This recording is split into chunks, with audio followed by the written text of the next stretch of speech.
Selam millet. Bugün backend drive tekniğini inceleyeceğiz. Hazırsanız videoya geçelim.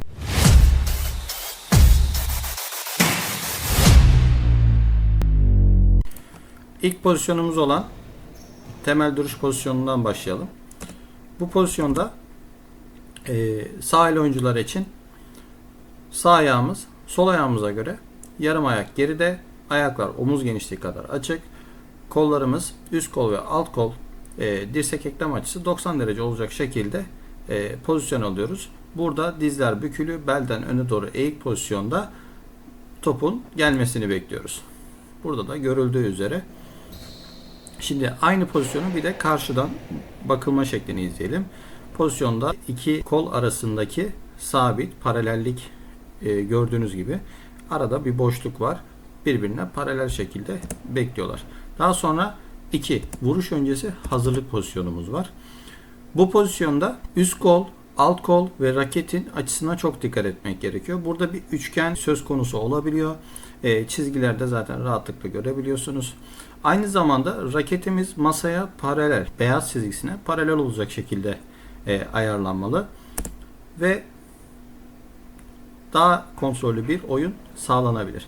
Tabi burada da oyun oynarken backend'de topun sektikten sonra yükselmesini de hesaba katarak masayla aramıza bir mesafe koyuyoruz. Ve üçüncü pozisyona geçtiğimizde raketi ileriye doğru ittirerek raketin omuz hizasına gelmesini sağlıyoruz. 2'deyken raketimiz kasık bölgesi dediğimiz sol bel bölgesinde bekliyor ve raketi 3'e geçebilmek için 3. pozisyonumuza vuruş ve bitiriş pozisyonuna geçebilmek için raketi ileriye doğru taşıyoruz ve omuz hizasına kadar getiriyoruz. Bu sayede de raketimiz aşağıdan yukarıya doğru hem de geriden ileriye doğru topu taşımış oluyor. Daha sonra şimdi hareketin uygulanış şeklini görüyorsunuz. Hem yandan hem de karşıdan. Gördüğünüz üzere bu noktada da topa vurduktan sonra raketi uzattığım nokta atmak istediğim yön. Raketin uç kısmını karşıdaki backhand bölgesine doğru uzatıyorum. Ve burada da raketin omuz hizasında ve omuzun sağ tarafına doğru çıkmamış şekilde görüyorsunuz. Eğer raket omuz hizasının sağ tarafına doğru daha fazla çıkarsa bu hareketin büyümesi ve bir sonraki topa gecikmemiz demek. O yüzden bu kurala da dikkat edelim. Evet, hareketin uygulanış şekline devam ediyoruz. Karşıdan da bu şekilde görünüyor.